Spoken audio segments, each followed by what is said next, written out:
I was doing well until her friend, a massage therapist, walked through the door with a big bottle of canola oil and a monkey who was trained to work with a video camera. And she rocked my world. Welcome in to the Bro 4 Squad podcast, where we are just a bunch of bros drinking beer and talking movies. This is episode 148, and I'm your host, the Mayor, Jeff Hornacek. Thank you guys so much for checking us out and joining us tonight for the movie discussion.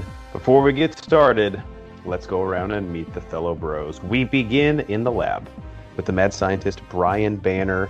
Banner, my whiskey is half drank and has 2 ice cubes remaining. Scientifically speaking, should I refill it? When did you pour it? Probably an hour Refill ago. it. I feel like no matter what I said, you had that answer locked and loaded. No, I was waiting for you to answer before I answered. Okay, well, I appreciate you crunching the numbers and putting that PhD to work. Yep. Next, we go to our enforcer in the paint, Matt Geiger. Now, Geiger, we're through the first weekend of the NCAA basketball tournament, and I have to ask, how many people in your office have you personally wanted to get in a headlock for talking to you about their bracket and picks, which we, of course, know no one else ever gives a shit about? If you're the guy that picks a 12 over a 5, and once it happens, like, I call that upset, man. I saw that upset. Well, like, no shit. Everyone picks a 12 over a 5. Or the person that picked Oregon to beat Iowa. Yeah, I mean, Iowa's a 2 seed, but how good are they? I don't know. Iowa hasn't been good in a really long time. Is that even an upset? Because Oregon has a way better basketball program than Iowa.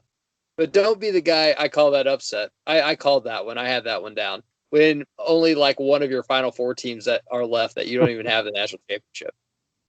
It's like fantasy football, dude. No one else gives a shit about your team or your bracket. Even if I'm in the same bracket pool as you, I don't fucking care. And if I wanted to look at your bracket and I'm in your bracket pool, I can go find it. So leave me alone. I might be the only one, but March Madness, I'm thoroughly disappointed. I think it's because I'm so confused. I don't know when they're playing. It used to be Thursday through Sunday. I know, they fucked it all up. Yeah. And now it's not. And is that because of time zones? Because they're all just playing in Indianapolis? It makes no sense. No, that is not an excuse. They're all Central Time. Yeah, you can't use that as an excuse. Okay, I hope this isn't the way they're going to do it from now on, though, because they ruined Sweet 16 Elite 8 weekend. They're just playing like Saturday, Sunday. It's dumb. It's hard to believe the NCAA fucked something up. Like, you had perfect. Just don't ever change. Just like the Masters. They're like, the dude is like, we kind of want to tweak it, though. Like, why, though? Anyway, we're not here to talk about the NCAA. If it ain't broke, don't fix it. Incompetencies. What we are here to talk about is what we start every episode off, and that's the most important thing in any bro's life, and that is chest day. And as Matt and I were speaking, because it is March, as you know, on the Bro 4 Squad podcast, every year for the past 5 years, we have done a movie madness tournament. And in the description of this podcast, at the very top, you will find a link to our bracket this year, which you have been helping us fill out via Twitter. It is the worst sequels ever movie tournament. And tonight, we are down to the Elite 8. That's right, the 8 supposed worst sequels ever to have existed. And this tournament's a little different because the movie that advances in each matchup is the worst movie. So not the better film advances. And it is important to note as well, before Brian recaps our most recent matchups, which you can follow along with, that these are direct sequels. So we left out prequels and legacy reboots and like third entries on. And the reference I always make is like Scary Movie 5. Really not fair for it to be in this tournament, and we're not going to go back and rewatch that piece of shit. Leprechaun 4 in space. That's just, what are we doing at this point? It hates the return of Michael Myers again. There's someone out there who's like, actually, that's when it gets good again. Yeah. Dude, stop. What you did was you left the franchise too early, bro. You gotta fucking stick it out. All right, so again, click that link at the top of the description if you want to follow along. Otherwise, we'll just catch you up right now. Brian, we had 2 matchups on Twitter that our fans voted on to decide which movie was shittier and moved on. Why don't you tell the people what happened, what the results were, and then we can get into some of the Twitter comments that we got on these. All right, guys. We got a couple of I'd call these landslides. These are some big wins, blowouts, if you will. First matchup, Anchorman 2, The Legend Continues, went up against Mortal Kombat Annihilation. And Mortal Kombat Annihilation lived up to its name, and it absolutely annihilated Anchorman 2. 81% to 91% of the votes. Can't say I'm surprised here. 19%. What did I say? 91. Close enough. You're one it's off. fine. It's fine. Mortal Kombat Annihilation, 81%. Anchorman 2, 19%. So, Matt, new Mortal Kombat coming out. Mortal Kombat Annihilation, 81% say is a bigger dog turd than Anchorman 2. Any thoughts here? I know you and I love the first Anchorman. The second one, of course, I don't know what the hell was going on there with the same cast returning, but Mortal Kombat Annihilation is so bad, it's like not a movie. They're so bad, but you got to take in consideration a couple things. One, Mortal Kombat Annihilation, I think you expected to be bad. Anchorman 2, you actually had some hope with. So, how much does that go into the equation too? That you're like, man, Anchorman 2, they gave it the proper time. That you think it wasn't too late, it wasn't too soon. I'd almost pick Anchorman 2 just because of what I had going into that movie. I thought it'd be Mortal Kombat Annihilation. You knew it'd be shit. That'd be like going to some shitty fast food restaurant. The burgers aren't going to be that good, but you went to like a really good steak restaurant and the steak was terrible. Yeah, we've talked about this a lot in the tournament. Like, expectation, I think, has to be factored into it. I probably would have gone with Anchorman 2 for that same reason, because the first Mortal Kombat, even though we kind of enjoy it as a shitty movie, like, what were you really expecting for the sequel? Like, them to all of a sudden figure out how to adapt that property. And Anchorman 2 had even the same writer and director coming back in Adam McKay.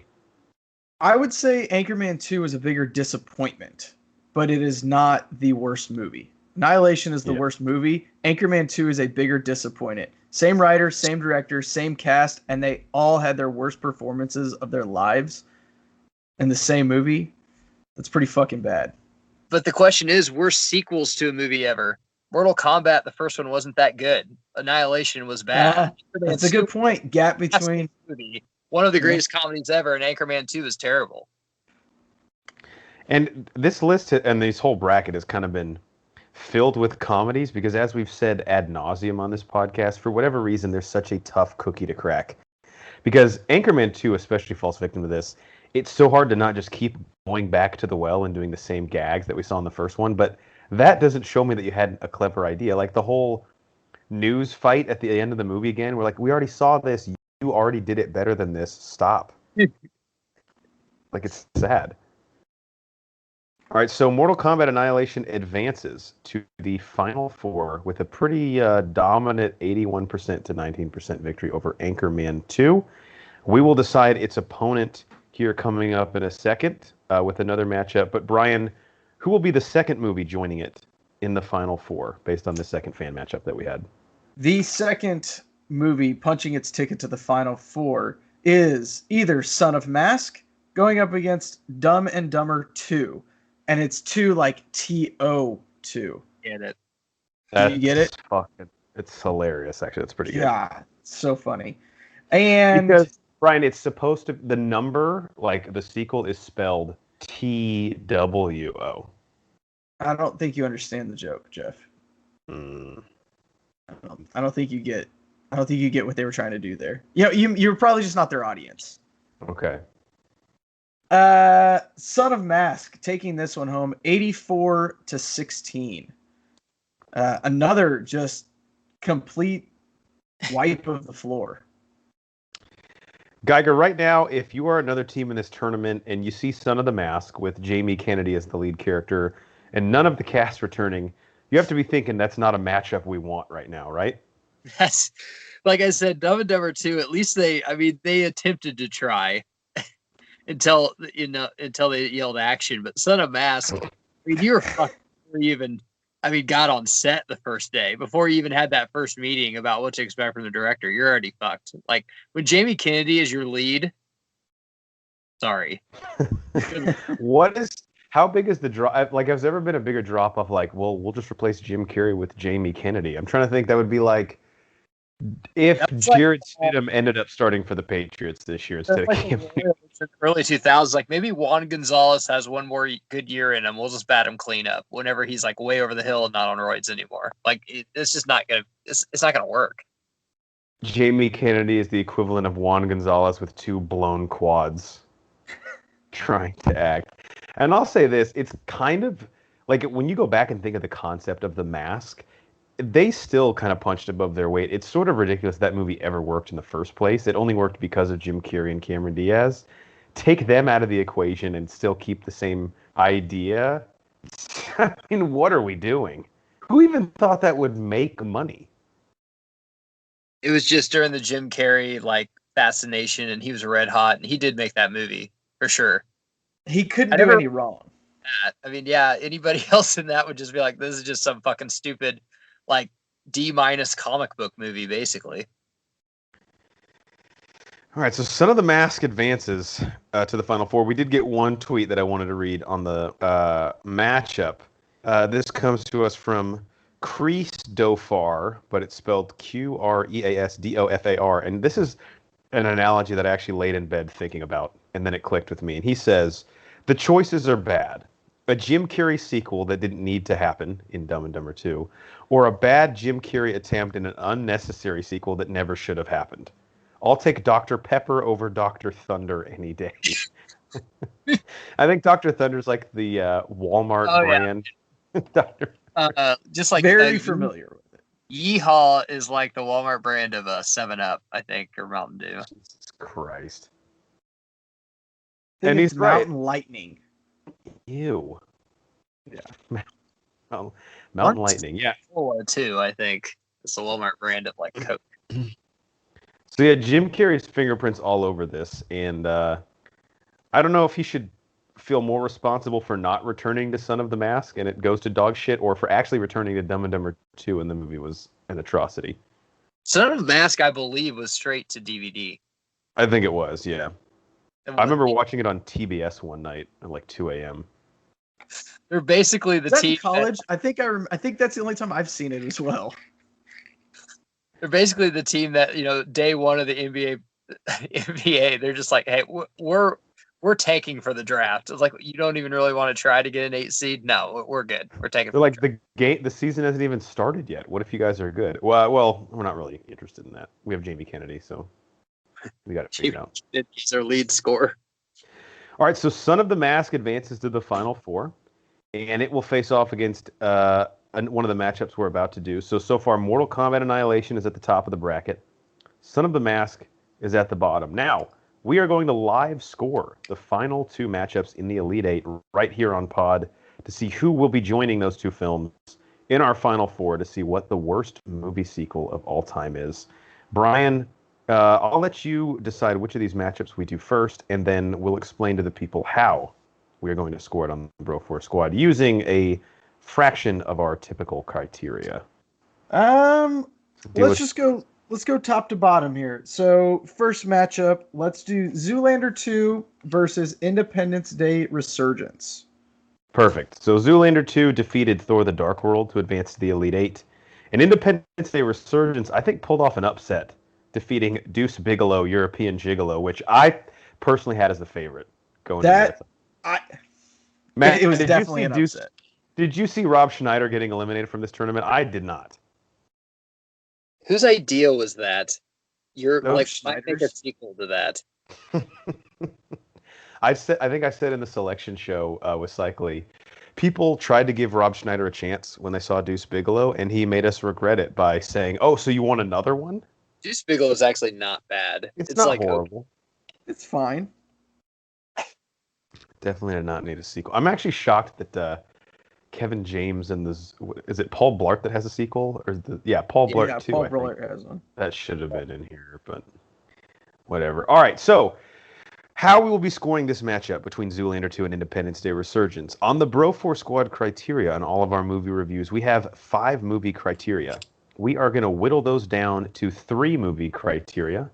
We will grade each film on its acting for 1, the story for 2, and then its impact as a film for a 3rd criteria. Each of the 3 of us will be awarding a point for each of those categories to whichever film we think is the worst in that particular field. So 9 points total, going to the worst film in each of the 3 criteria. Whichever is the first to 5, at least, wins, or I guess in this case, loses the matchup. So let's begin with the acting and the cast. Now, for Zoolander 2, which, of course, is the sequel to the surprise hit, I would say, with Ben Stiller's Derek Zoolander, everyone comes back. There is a plethora of cameos. For Independence Day Resurgence, we are, of course, missing the lead character in the film in Will Smith, as he chose to do Suicide Squad. That's kind of a pick your poison situation here. He almost committed suicide on that. Yeah. Matt, you can go a variety of ways here. You can punish Independence Day Resurgence for not getting its lead actor back, or you can punish Zoolander 2 for actually getting its cast back and still being a dog turd. So which do you think was worse in the acting cast category? I'm going to at least, there's no reason to do sequels if you don't have, any fucking actors from the original. Is Goldblum even in? Goldblum is, but... Okay. I'm going to give it to Zoolander, though. You don't get Will Smith in that. And then, in a last-ditch effort, you fuck around and say, oh, this is his son. And I'm like, dude, that's so cheap, though, because we know that if it's his son, then Will Smith should just show up in a cameo at the end or something. But Will Smith died off-screen, is what they did. You got to go Zoolander 2, then. So you're saying Zoolander 2 has the better acting and cast? Because we're rewarding the worst. At least... Oh, we're doing the worst. Then Independent Day Resurgence. Sorry. I know. It's very counterintuitive, but the point stands, yes. Don't make the film, especially after 15 years, if you don't even have the main actor coming back. It makes no goddamn sense. And then kill them all. Yeah, in a viral video too. It's not even said in the it's said in the movie, but they don't show anything of it. I had to watch this movie on an airplane, and I told Cycly I wanted to walk out, and I actually considered just jumping to my death over finishing the movie. All right, Banner, acting cast, Zoolander 2 or Independence Day Resurgence? I'm going to say Zoolander 2 is the worst movie.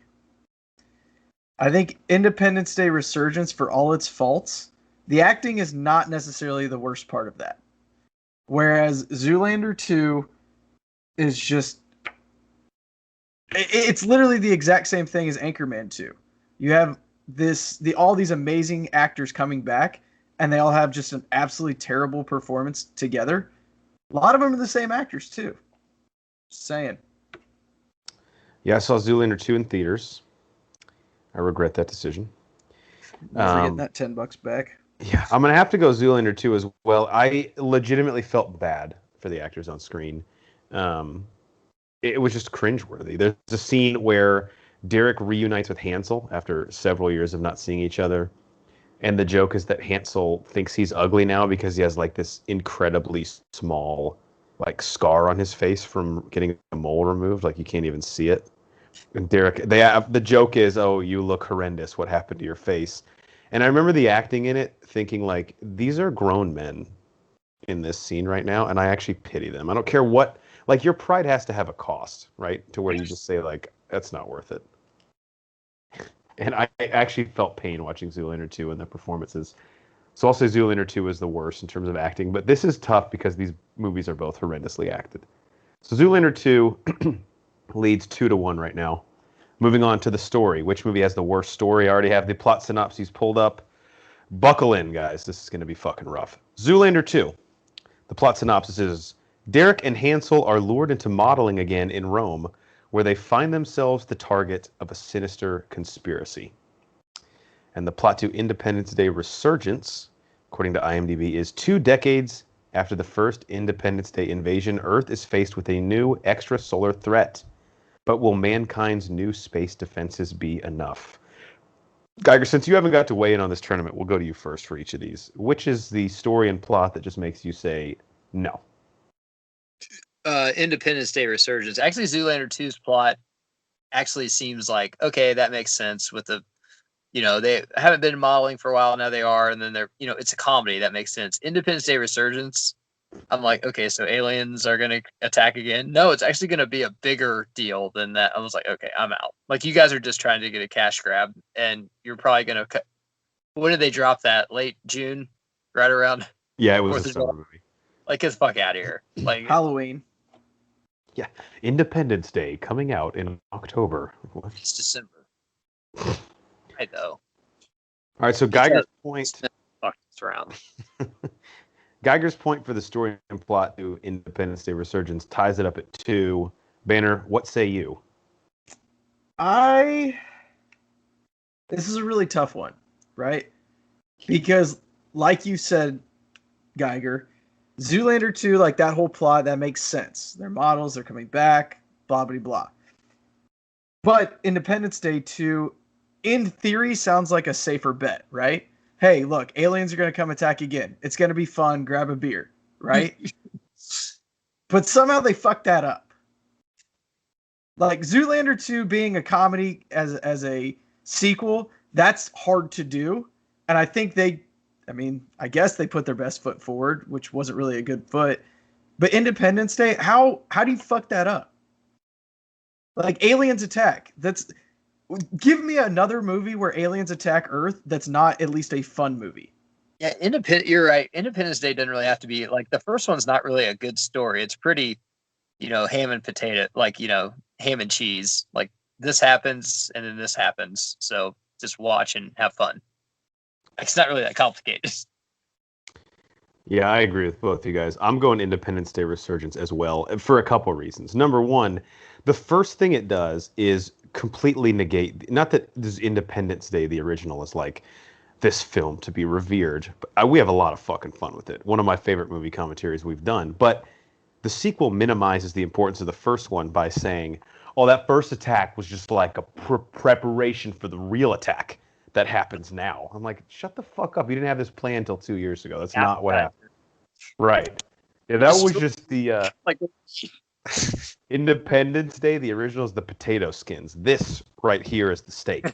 You know what I'm saying? And the plot is, again, it begins on a moon base with the humans where we have like mastered the alien technology, which sounds kind of cool in theory.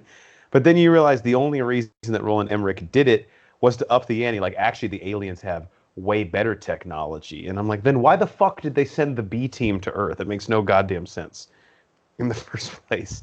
You just need to do that to make the sequel cooler and blow more shit up. And Zoolander 2, I actually thought the plot was kind of clever. It's like the modeling agency has like this secret faction in Rome that Derek and Hansel get kind of entangled in. Benedict Cumberbatch is in it. He's kind of funny. But with Zoolander 2, the plot it's really not that reliant on it. It's just relying on a few gags. Independence Day Resurgence just really shit the bed. And this is, when I see a sequel like this, take 2 days. I know they both were like 20 years after the original, but Independence Day Resurgence, this does not feel like a plan that they've been kicking about for years and years and finally got around to making it. I feel like they just came up with this like a year before it started production. So Independence Day Resurgence leads 4-2, heading into the impact of the movies. Now, Zoolander 2 will need to sweep this category to advance, which, again, is not a good thing for the movie itself. So, the impact of the 2 films, Geiger, as always, when we get to the impact portion, this can be whatever you want to make it. Which of these 2 movies is shittier in terms of impact? I'm going to say Independence Day Resurgence because I think this will be the only movie in history that's ever done this. But because of an actor's decision, we didn't get 1 shitty movie. We got 2. And Suicide Squad and Independence Day Resurgence. Wow, very true. Wow. We might not have had the pod if Will Smith didn't make that decision. I mean, usually when an actor's like, hey, I'm in on this project and it's shitty, it's just that project, or I'm out, they usually just don't do anything else. They just don't want to do that. I mean, this led to 2 fucking shitty movies that year. Imagine being Will Smith's agent and pitching both of those movies. You go, look, you got to pick one. I was just about to say that. Right? Which one's she in? I'll do that one. Yeah. Or like older Vivica Fox? No, I'd rather go with the. It's kind of his agent really fucked up that that's what he's bringing to the table. Will, got a couple options for you. Will's like, is this what Hollywood has become? This is what I'm picking from. We could be in this DC universe. After you do the movie, you're either going to be in 8 more movies or none at all because they're not going to be canon anymore. Hey, Will, it turns out your character actually is in the sequel, but they didn't even call us. They got Idris Elba to play him. Oh, okay. Also, the sequel has the same name as the original. But they're gonna change it a week after it Yeah. drops in theaters. The most racist thing that's happened this year so far. All right, well, that seals it Think for we're gonna Independence Day. notice? I mean, some won't, I guess. I don't know. No one will. Independence Day Resurgence up 5-2, but Banner, we got Vegas. I think had this at 1.5. So where do you go for impact here? Zoolander 2 or Independence Day Resurgence? I think Independence Day Resurgence. You have to, right? Zoolander 2, when it came out, we were all excited. Yeah, hey, look, loved the first one. Been waiting for this. This is great. But at the end of the day, we all know in the back of our mind, this is a sequel to a comedy. They're good 5% of the time.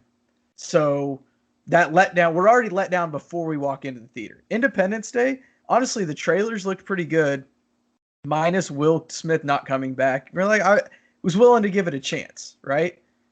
And I don't know what the fuck they did. Like, how do you mess that up? I'm still just baffled by that. Aliens attack Earth. Earth defends Earth, right? Yes. Not that hard. It's paint by numbers. Yeah. So you go Independence Day Resurgence. Independence Day Resurgence has a bigger negative impact on us. On life. On us. It's ruined my life. I lost my children because of it. Yeah, I'm going to go the same way, and this is a fucking route. I'm going to go Independence Day Resurgence and make this a total of 7-2, because when another thing I think with impact, and the great thing here is we can just take it to be whatever we want it to be, or interpret however we want.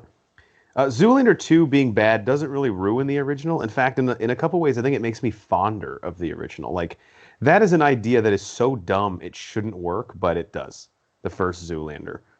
And I think a lot of it is getting actors in roles that like you're not used to seeing them. Like David Duchovny, for example. Just the scene where Derek accidentally steps on his hand at the end and he goes, "You frickin' idiot."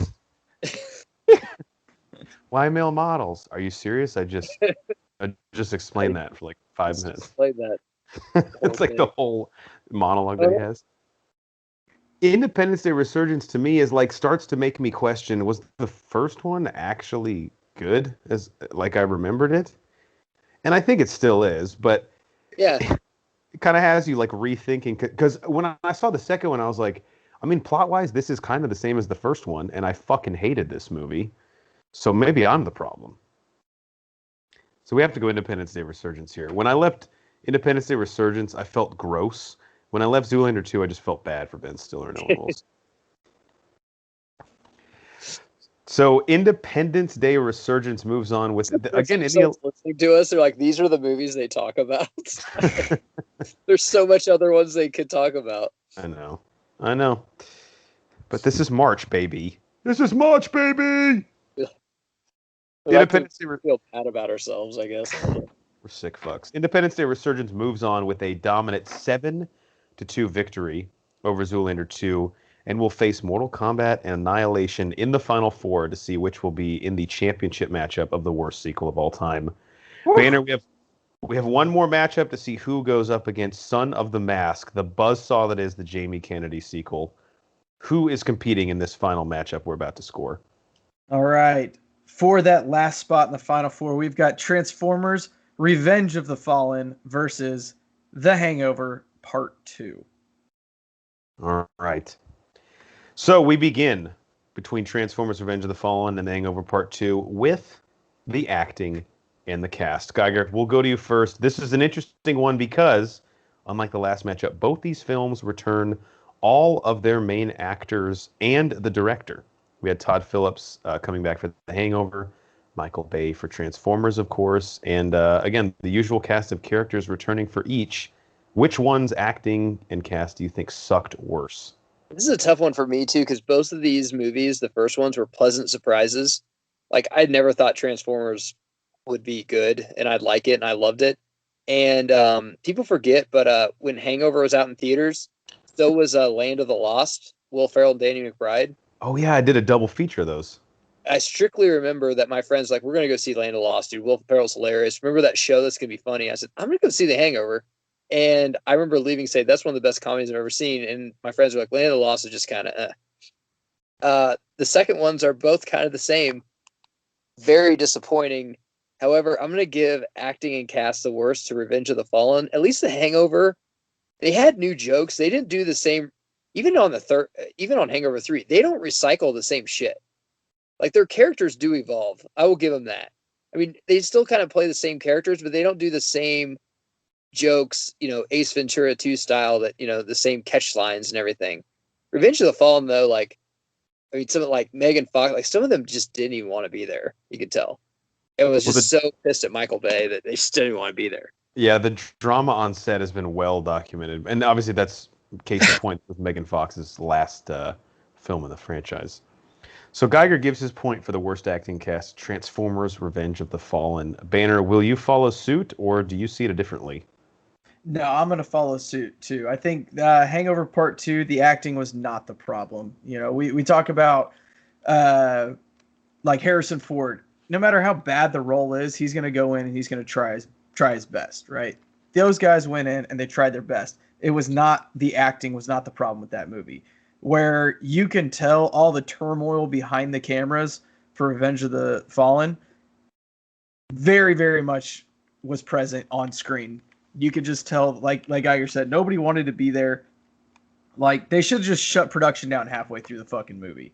They probably should have, to be honest. Yeah, I mean, it's that bad. After Shia had the little accident where he broke his hand and they try to write it in horribly. We've all been there. Have we? Yeah. It doesn't feel that relatable. You've never broken your hand because you punched a wall in a bar in Abu Dhabi? That's not what I said. That's not what I said. It was twice. Last Tuesday. Yeah, it's a slow week for me. All right, so Transformers Revenge of the Fallen is up 2-0 with acting cast. I'm going to make it 3-0 and agree with both you guys. And like Geiger says, the next category, story plot. Story plot, Hangover Part 2 completely ripped off the first one. But there are some good individual jokes and comedic performances there. I hate Stu, Ed Helms' character, but I love Alan and Phil in the second one. They're still pretty funny. And Zach Galifianakis still has a line in Hangover Part 2 with Paul Giamatti, who, by the way, is actually pretty good in it, that I still think is one of my top 20 most hilarious movie lines ever, where Paul Giamatti is asking Alan to give him a routing number to send some money to, and he's reading him the number, and he says, all right, here's the number. It's 46, K as in knife, 7. And that's one of the hardest times I've ever laughed in a movie theater. So the movie's dumb as fuck. But like Matt says, the cast does avoid, I think, the comedic trope of rehashing the same jokes over and over. In fact, I think Alan kind of evolves even worse.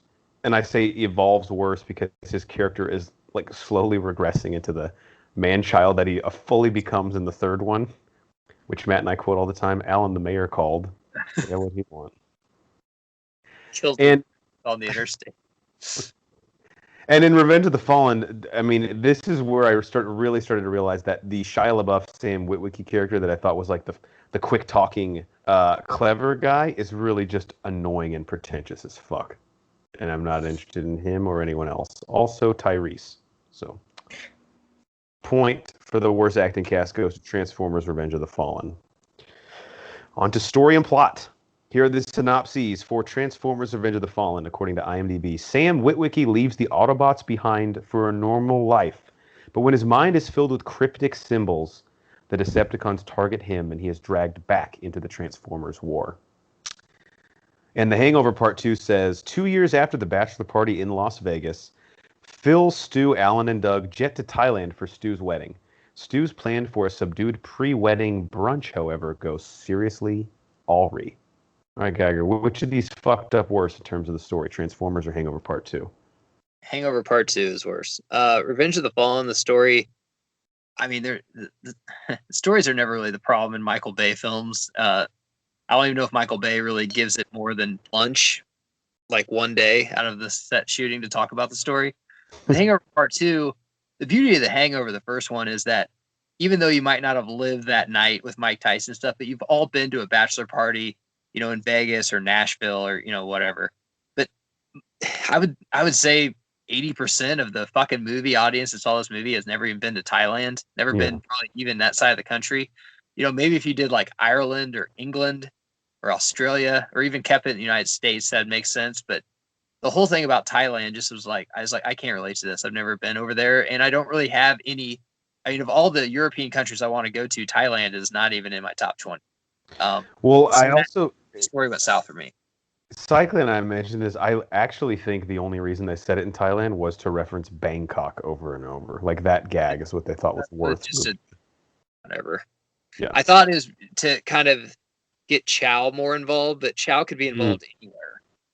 Yeah. You give Chow fighting chance. That's all he really needs.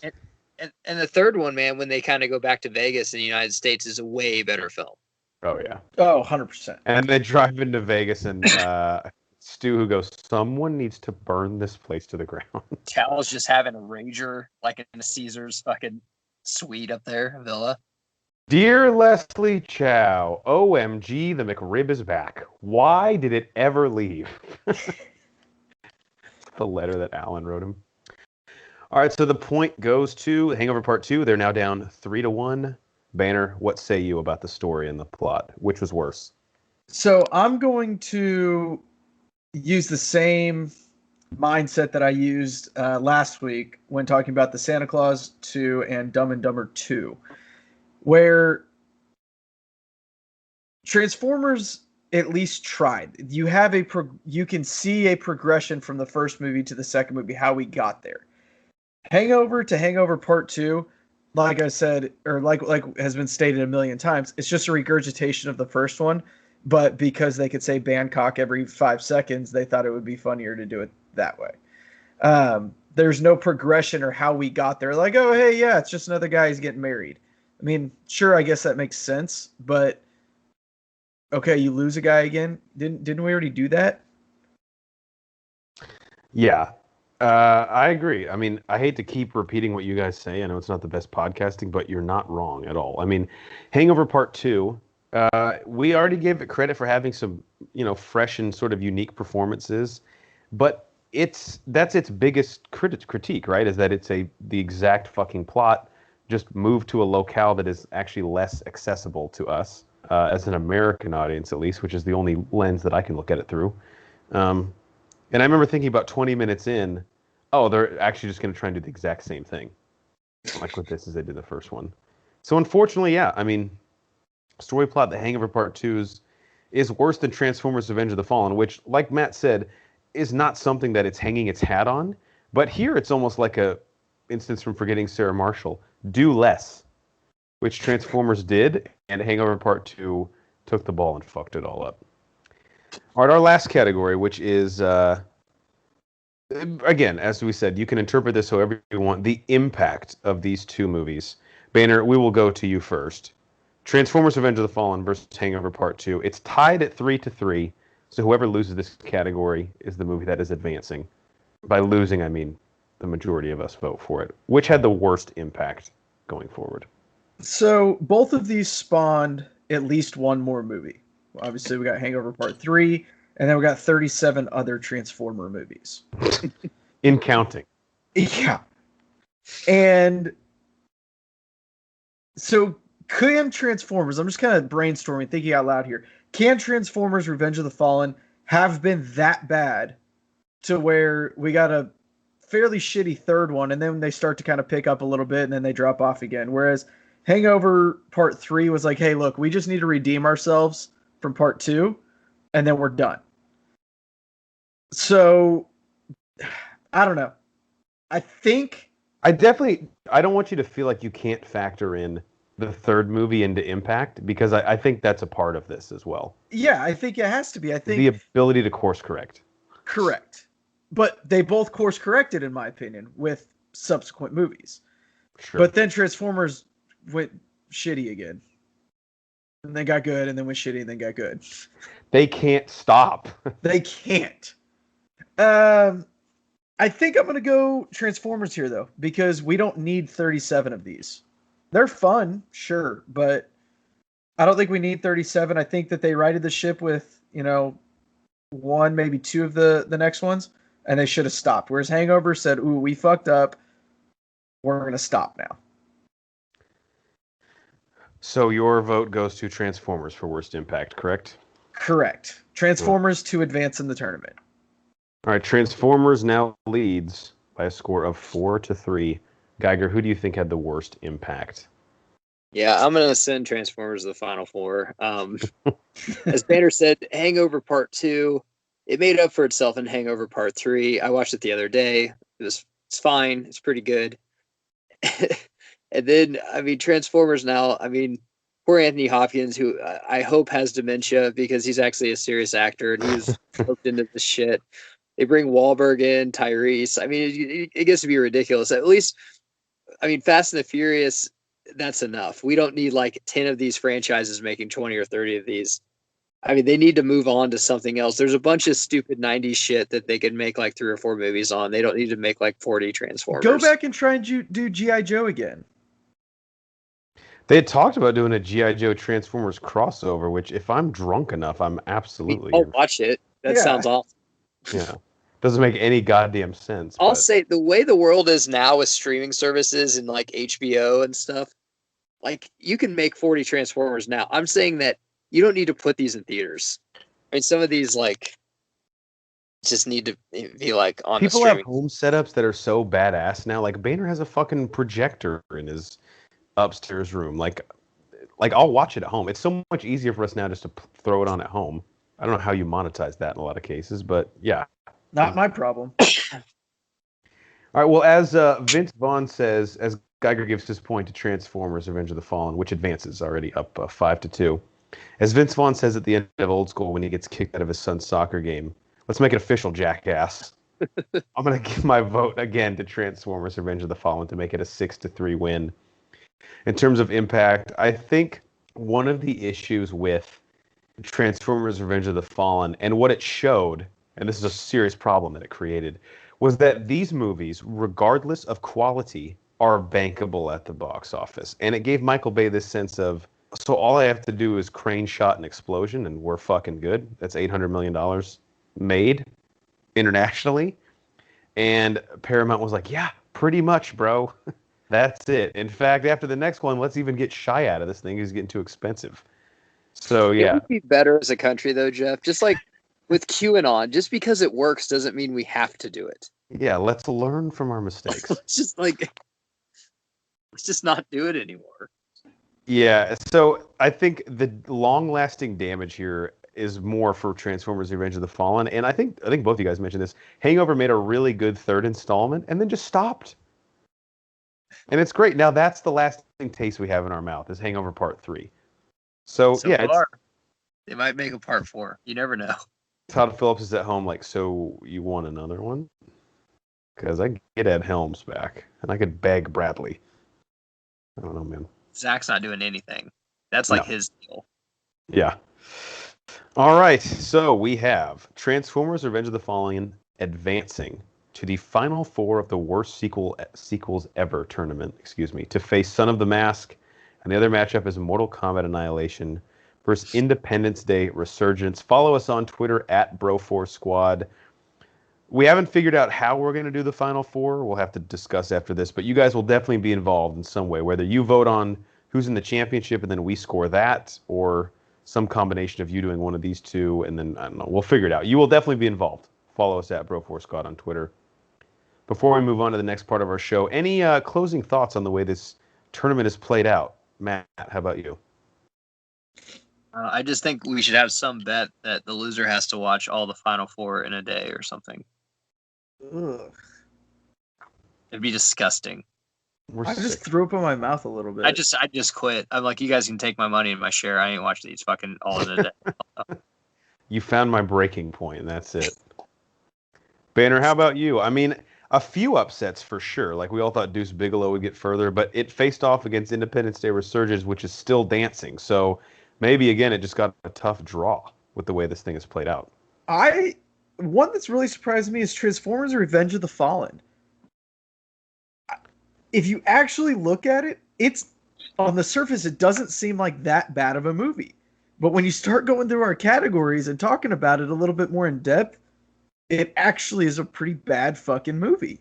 I thought it was going to lose to I Still Know What You Did Last Summer. Well, that's And where it, I'll go matchups again. I think it's faced off against movies that are not as shitty as they should be, really, for this tournament. I mean, I Still Know What You Did Last Summer is relatively harmless. I mean, it's a horror movie, so it kind of gets a pass in a lot of ways. And then, like we said, The Hangover Part Two still has a lot of redeeming qualities. I mean, it's avoided a lot of the. This whole thing is crazy because the draws is what's made this. Because I'm looking now through the bracket, and Son of the Mask, who's now in the final four, like if it didn't face Speed 2 Cruise Control in the first round, Speed 2 Cruise Control might now be in the final four, but it's all just matchups. That's what March is about. this is if you would have asked me to just, hey, gun to your head, Revenge of the Fallen or Hangover Part 2, which one's worse? I'm saying Hangover Part 2. But I just scored it to where Revenge of the Fallen is a worse movie. Yeah. Well, that's How why the fuck does that happen? That's why we do the category. When you actually break it down bit by bit, it's the sum of its parts. Yeah, Broforce Squad's Electoral College. Yes, exactly. Bullshit. All right. Well, thank you guys for your participation so far. We'll post one, possibly both of these matchups on Twitter. And after you vote, please comment. We will read it on our show, especially if it's funny, because we're all about that going forward. All right. That brings us to the second part of our show, which is our protein shake, where we go around and talk about what is in our cup, also known as what have we watched lately. I have a pretty light week, only have 2 things. So let's go round robin. Geiger, you haven't got to come on in a couple weeks. What have you seen since we last talked to you? I have a theme. Since it's March Madness, I've been watching some basketball shit. Hell yeah. All right. First thing I watch, Blue Chips. Watch it before March Madness all the time. Check Still out holds our up. review. We did a review on it. Might do a commentary on it one day. I don't know. Probably won't, like Michael Scott. Fantastic movie. I still forget some of the you'll see the rabbit hole I went down after I watched this, but some of the cameos, you got Jim Boeheim in there, you got Jerry Tarkanian, you got Rick Pitino, and of course Bobby Knight. That's who he plays the first game of the season before he quits.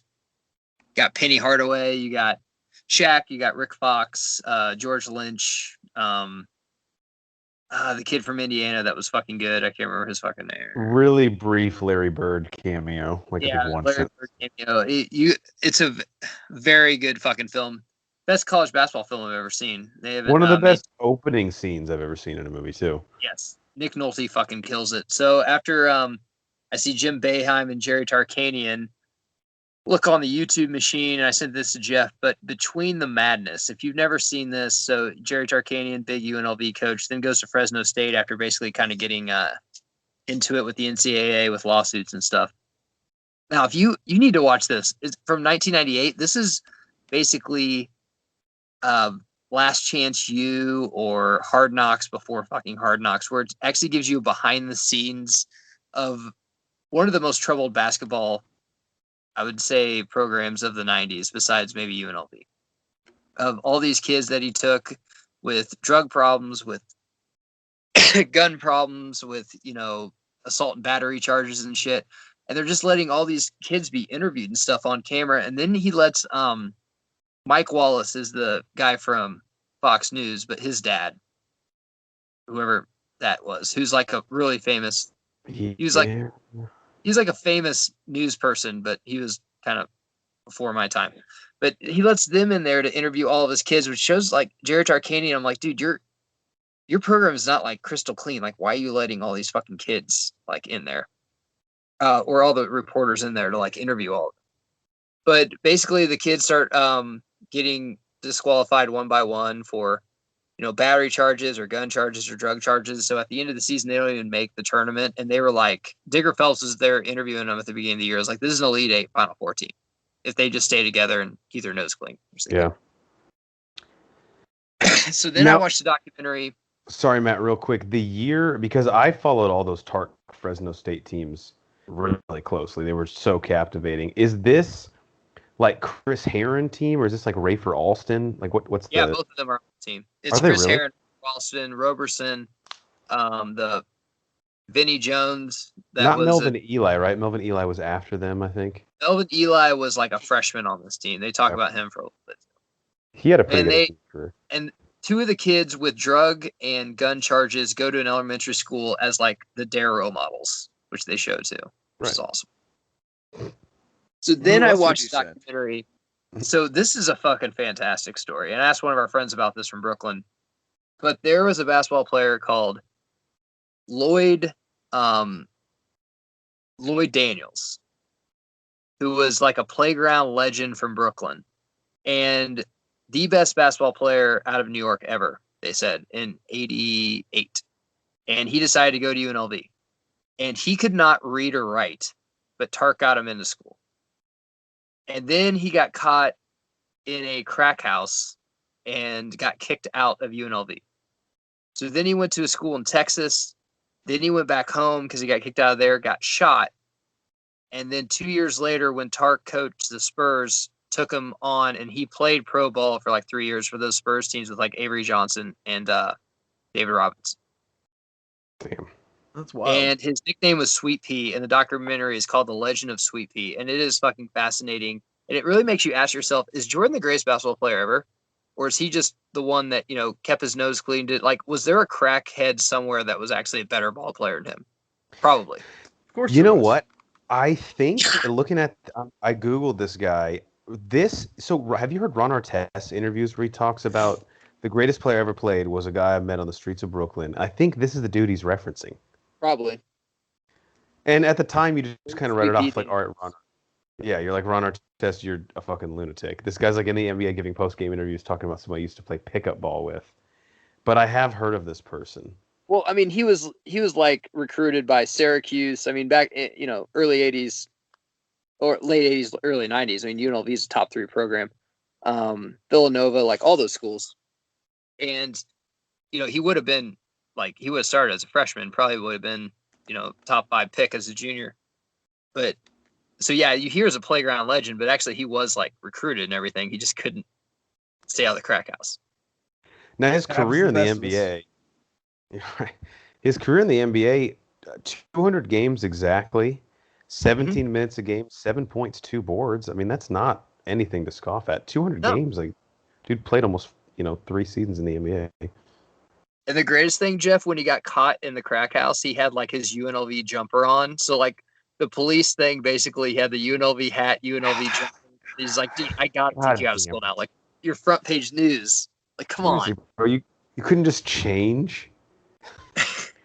Damn it. The greatest thing ever, though, is like, and it makes you kind of think about like the reason he couldn't read or write. One of the reasons he had dyslexia, which makes you think. I'm like, dude, let this kid into school. Like his only chance to make it in life is to go to the NBA. Right, and that's what I think. A lot of times, is a totally different conversation, totally different podcast. But like, the kid clearly has used basketball as a means to get out of his current situation. Yeah. By denying him into a higher institution of education, like really, what are we doing to him? And I'm actually going to get into college admissions here in a second, so I'm glad we get the way they got him into school, Jeff, is fucking. So he took like two classes at UNLV in the summer, and then they sent him to a community college, which they paid for his room and board and everything, and he had to take like African American studies, and then like one was just like him just playing like dodgeball to get his credits to go to UNLV. Get your gen eds out of the way. It's just smart. Brilliant. And the other movie I watched, basketball movie, which we forget a lot about and we love on the pod, sports movies, kids sports movies with sports stars in it. That's Eddie, which is actually a really good movie. I like Eddie a lot. Yvonne, take charge. And of course, with the Ken Griffey Jr. stud at the end, it was LJ, which I fucking loved because Larry Johnson, my favorite player growing up. Yeah, Eddie's awesome. I don't think I was the biggest Whoopi Goldberg fan growing up, but that movie for some reason was one that I really liked. I mean, I don't like Sister Act, but like Ghost of Mississippi and some of the stuff the series. I mean, she was a great actress, and then she just stopped acting, and now she's on The View, I think. Yeah, whatever. Is that all you got? Yeah, I'm done. That's my basketball themed. I love it. And we're all big fucking doc heads here. So I'm going to watch that UNLV documentary this weekend. Is the Sweet Pea one, is that also on YouTube, or is there somewhere else I can Amazon find that? Prime, or you can rent it on YouTube for like $3. Sweet. In. All right, Banner, what's in your cup? What have you seen lately? All right. First thing is finally got around to watching Tiger, the Tiger Woods documentary on HBO Max. Nice. It was fine. Matt, have you seen it yet? No. Oh, damn it. You haven't watched it yet, Matt? I'm waiting for a special time when, like, the grandparents have the kid or something, so I can just fucking. Okay. Also, for something else that Jeff's probably gonna bring up here in a little bit. I don't know if I'll ever find time to watch that. Yeah, you're not. I can promise you're not going to have enough time to watch. The only reason I had enough time is because I spent literally the last 24 of the last 36 hours on the toilet because I had this nasty ass stomach bug, so I was able to watch it on my phone. Tiger, it was good. Jeff, you watched it, right? Yes, I did. Yeah. It was fine. It was interesting. I think that there was a clear narrative of this documentary, which is kind of surprising from HBO. They don't generally do that. They kind of show both sides of it, and I thought they were kind of one-dimensional in this one. Basically blamed everything on Tiger's dad, and none of this was ever his fault. It was all his dad's fault. But that's just my own personal opinion of it, of how that was how I received their message. Now, I'm not saying that Tiger is completely scotch-free or his dad is completely, scotch-free in all of this, but to me, it felt like they were trying to make Tiger more of a hero than he is. And I think he's great. I'm perfectly fine with everything that happened. Like, he's human just like everybody else. But he needs to take responsibility, or people need to have him take responsibility for some of the things that happened, as opposed to say, oh, well, his dad was kind of a piece of shit growing up, and that's why Tiger is the way that he is. Yeah, I do get that viewpoint. I thought one thing that was interesting, this is kind of I Love You Now Die, the people of versus Michelle Carter, like how one part clearly shows one point of view and then the second part clearly shows the other. I think the first part is very pro Tiger, the first part of the two. And I think part of that is, and this is at least how I interpret it, Vanner, I'd be interested to get your thoughts. The people that they interview clearly have a vendetta against Tiger Woods. 100%. And while they're being interviewed, you know that they think it's coming across as a hit piece on him. But to me, it's so opaque, like it's so easy to see through what their motivation is to talking that it actually discredits them in a lot of ways. And I'm talking specifically the girl from his high school. Yep. His high school sweetheart who, like, yeah, obviously he fucking left you in the dust. Like, he's the greatest, probably the greatest athlete of all time. Like, what do you want from him? And then Steve Williams, who kind of comes around in the second part. But in the first one, I mean, let's just call a spade a spade. Steve Williams lost a lot of future earnings when Tiger Woods stopped having him as his caddy. Yep. Like, that's how it works. So when these people are talking and saying not necessarily negative things about Tiger, but they're presenting things in a clearly biased viewpoint, I see right through that. And I think that discredits them. They might think they're coming across like, dude, I'm going to fucking own Tiger right here. But it's so obvious that they have a biased point of view that I'm like, you're making Tiger look better because you're so uncredible. Is kind of how I viewed it. One of the reasons I think I'm not running to go watch this thing is that I'm a huge Tiger fan. I'm not a huge Jordan fan, but after The Last Dance, hearing him basically tell the other side of the coin of like the Isaiah Thomas story, where he's like, yeah, I don't care what he has to say now after he had 30 years to think about it. Yeah. Like, I know what he said then, how he felt then. I want to hear Tiger's point of view on this, which we'll probably never get because he's not as arrogant as Jordan. He'll never even talk about it. He's way more, or tries to be way more private. Yeah. But what some skank that he banged, what she thinks about Tiger, I don't care. Like, he just had sex with you and then probably doesn't ever talk to you again. Like, I don't care what you think about Tiger Woods. Yeah, and I will say this: the first part of it, I don't know. I mean, it's really the rise is the first part, and then the fall is the second. But kind of to Matt's question, I think when these people, like he was referencing one of the women that he cheated on his wife with, when they talk in the film, they just discredit their own viewpoint without even realizing it. I mean, you're clearly so scorned and upset at this person that I can tell what you're saying is so motivated by getting back at him and not necessarily informing us about Tiger Woods, if that makes sense. I agree. Geiger, The Last Dance, where he just glosses over the scandal part, just like Jordan glossed over his dad's death, I would be in. Yeah. Maybe. Banner, did you prefer part 1 or part 2? Now, if you watch them back to back, it might be kind of harder to differentiate. I think I preferred part 2. I think I did also. Because again, like I said, part 1 felt like people were just trying to throw shade at all these different people. Like, hey, Tiger's dad was so hard on him. Tiger's dad was a womanizer. Tiger's dad did all of this stuff. Tiger's mom was so strict. Tiger was just this perfect, innocent little person. I just got tired of hearing that. And then in the second one, it was more, hey, this is all the things that Tiger did. And the last maybe 20 minutes of it was the redemption of that. I just thought it was cool in part 2 how they basically articulate, here's why Tiger is probably the greatest athlete of all time. He's played half his career through brutal injuries and still beating the shit out of everyone he's competing against. It'd be like Jordan playing on one leg and winning 3 titles. Like they go through the tournament. I don't think it was Pebble Beach. It might have been the British Open. What was the one where he tore his meniscus like on the 4th hole on Saturday? I think that was the British Open on Saturday. He literally, he broke his leg. That was the U.S. Open, and he still won. Yeah. His Well, cleat slipped on the cart path. What people forget is he tore his meniscus on day 2, and he won the U.S. Open, but he tied Rocco Mediate. And the U.S. Open rules is not that you have a 1-hole playoff. It's that you play 18 holes again the next day. That's stupid. He did not play 4 days of traditional tournament. He played 5 straight days of 18 holes. On a torn meniscus. Yeah. Insane. Absolutely stupid. So, Matt, whenever you get around to watching it, we'll have to get all of our thoughts on it. I think it's definitely, I mean, especially you being a huge Tiger fan and a golf fan, it's definitely worth a poke, as I would say. Whether you like it or not, I think you'll take something away from it. And it is very golf centric. Like until probably like the last 40 minutes of the 2.5 hours, they kind of avoid like the tabloid nature of everything. I'm definitely interested in his childhood, because everyone says Earl was hard on him, but most of the time, then kids rebel against that. But he always talks so highly of his dad. Yeah, for sure. What else, Banner? Next thing, finally got around to watching Dark Phoenix. I think because I had such low expectations going into this, it wasn't as bad as I was expecting.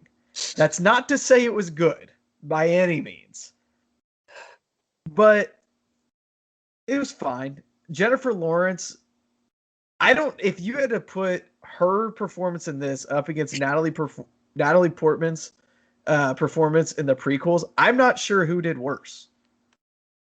Yeah, I mean, I've referenced this is like my benchmark mail-it-in performance. This, Natalie Portman in the prequels, probably more so episode 3.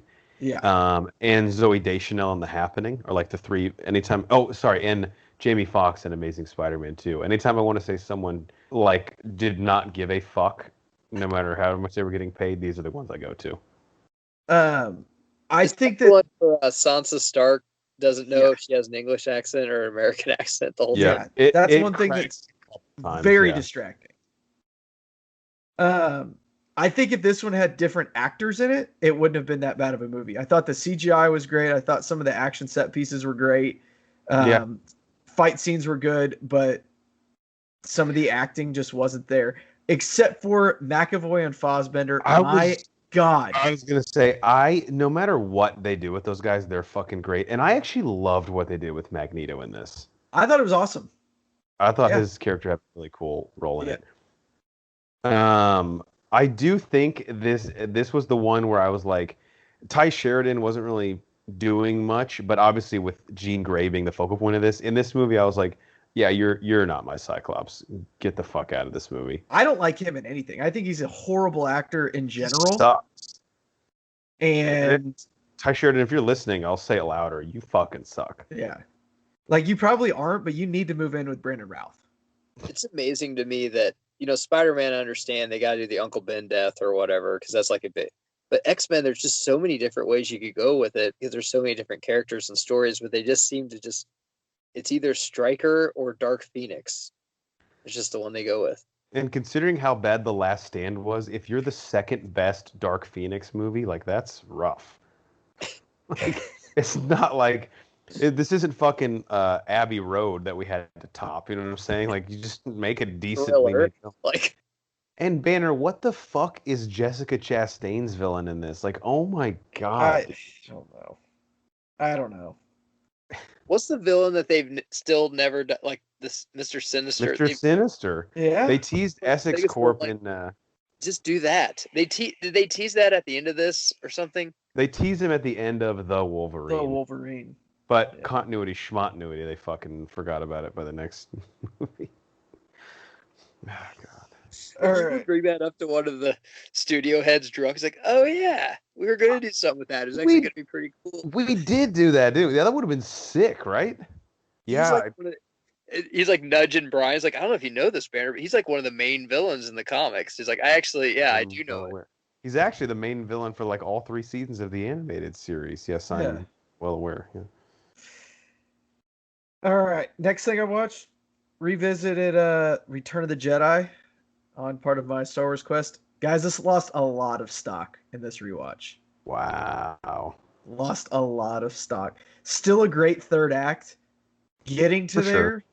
there was hard. Oh, it takes I'm afraid to ask, how do the Ewoks hold up on a They did not hold up Damn at it. fucking all. I think the Bible's dated too. Get rid of it. It's less important than Return of the Jedi. Yeah. Pissing off a lot of people right now, but just keep going. Reread the It just- Bible. The apostles do not hold up. Yeah. Everything on There's a Christian Tatooine. podcast that reviews the Bible. And it's like, listen, I did it. It just doesn't hold up. I don't know. Wasn't as good as it was in '93. Everything on Tatooine is really slow, really tough to go on, and it just isn't very compelling. Again, maybe it's because it's kind of centric around Han and him getting captured and everything. I don't want any more backstory on Han. I don't want anything else. I would have rather progressed in other fields. But again, one of the best third acts of any movie ever. How does Yoda's death hold up on a rewatch? Because like Yoda in the beginning of Empire, obviously he's like a fucking joke, but there's a method to the madness, right? Yeah. In Jedi, where like his story kind of comes full circle and has obviously had much more color added since the movie came out. How did that play out for you? It worked really well. It Okay, worked. so well. one of the okay. Yeah. It sounds like it just gets stronger as the film goes on, but the opening is slow and then a bit campy. Yes. Yes. Once they leave Tatooine, it starts to pick up and it's a little bit better, but it lost a lot of stock for me. Also, I remember this as a kid, the transformation in Luke between Empire and Jedi, it's pretty big and it kind of all happens off screen. So you're sort of like, it's like kind of jolts you in the beginning. You're like, oh, you're like this stoic, like veteran Jedi now. It was kind of Well, as we saw- confusing because you're like, look, you just got your ass kicked by Darth Vader. He chopped your Right. fucking hand off. And now all of a sudden you're this like crazy awesome badass. It just doesn't quite compute. Yeah. Steroids. Can't prove anything. All right, last thing. Like I said, had a nasty stomach bug, so I was able to just sit on a toilet for 4 hours and watch the Snyder Cut. Jeff, Let's talk. let's talk about it. Great segue into the start of my protein shake. Zack Snyder's Justice League. Banner, I'll let you go first, and then I'll jump in. Okay, I've only seen the theatrical release one time, maybe twice, but I'm pretty sure it was only one time. Things I remember it being, I was watching 2 different movies at the same time, and the CGI was just fucking terrible. Mhm. What I got out of the Snyder Cut, fixed some of the CGI. I actually watched one movie that was about 2 hours too long. Mhm. There was a lot of them, just like a lot of like stoic shots that just weren't fucking needed. There's a lot of fluff the first 2 A hours. lot of just bullshit that's not needed. We don't need 4 hours of this bullshit. The Aquaman song. What was that? I don't know.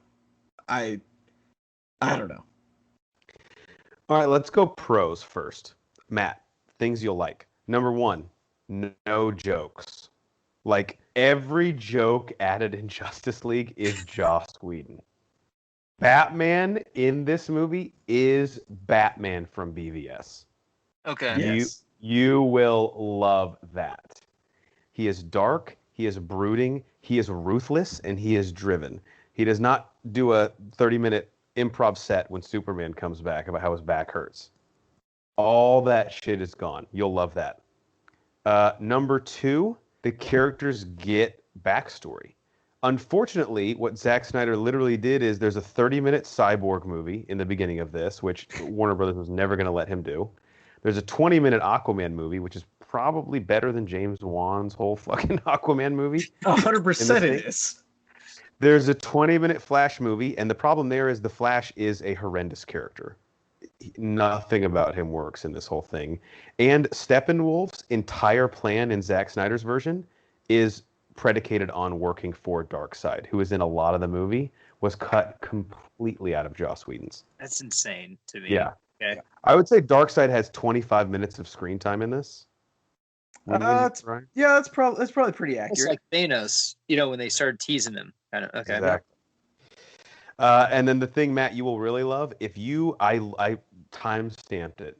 If you go to the last hour and 7 minutes of this movie, you will say it's a fucking masterpiece. It's the nightmare sequence, isn't it? That's the very end of it, which is incredible, and the characters who show up in it, I don't know how they got some of these actors to come back, Brian, to be honest. Yeah. Considering, like, just everything. People must love Zack Snyder, because some of the actors that showed back up for this thing to reshoot, just in that one scene alone, there's 3 of them, I'm like, holy shit, all right. Yeah. I was like, surely not. Is that going to be... Surely, holy shit, it is. And Matt, we find out what happened to Batman's Robin. Yep. Which Robin is it? Is it Jason Todd? Do you want me to? We probably shouldn't spoil it for people. Yeah. Okay. All right. But I really do want to see this. I just don't know when I'll have fucking 4 hours. Just go to the last hour, 7 minutes, and that's really all you need to see. And Black Suit Superman is done so well in this. So good. It's really incredible. I have to say, one thing this does 2 things. Number one, Zack Snyder, it's an incredibly bloated first 2.5 hours. Like, I don't know why he thought that movie was ever even going to see the light of day with Warner Brothers. But 2, this makes Joss Whedon look completely... Really bad. Yeah. Like, really, really bad. Really bad. There's not Snyder's just such a genius, but, like, he doesn't know when to, like, cut shit out. He gets in his own way. He's like a fan. That's his biggest strength and biggest weakness. Because the movie's legit 4 hours and like 2 minutes, and what do you give? Compare it to something. I know it's hard to compare a 4-hour movie to like a 2-hour Avengers movie or something, but like, I'll say this: if you, except for the Flash, this thing is like a near perfect superhero movie for me, especially once you get to the last 2 hours. So did you like it better in BVS? The BVS you saw, the extended version, you got to go with the Snyder cut now. So Snyder cut, where BVS actually made sense. The first hour and a half of Justice League, it's not that I didn't like them, but there's just like a lot of fluff. Like, it's all character stuff, but it's like this wasn't going to make it. Once you hit the 2.5 hour mark, which sounds crazy to say, this thing, I was fucking locked in. Once you finish one movie. Yeah. This is, I would say, Zack Snyder's best film from the 2.5 hour mark on. The last hour, Matt, is near perfect filmmaking. And the last 10 minutes, you as a DC fan will be cumming your pants. So do you think that this is going to continue, that HBO is just going to be like, hey, make another movie and just stream? Like, because a 4-hour movie in theaters will not work, but a 4-hour movie on streaming will. Yeah. So, Matt, in the This Won't Surprise You at All news, before the Snyder Cut came out, DC said, look, this is a one-off. Like, we have our plans. You know, Zack Snyder's done with DC.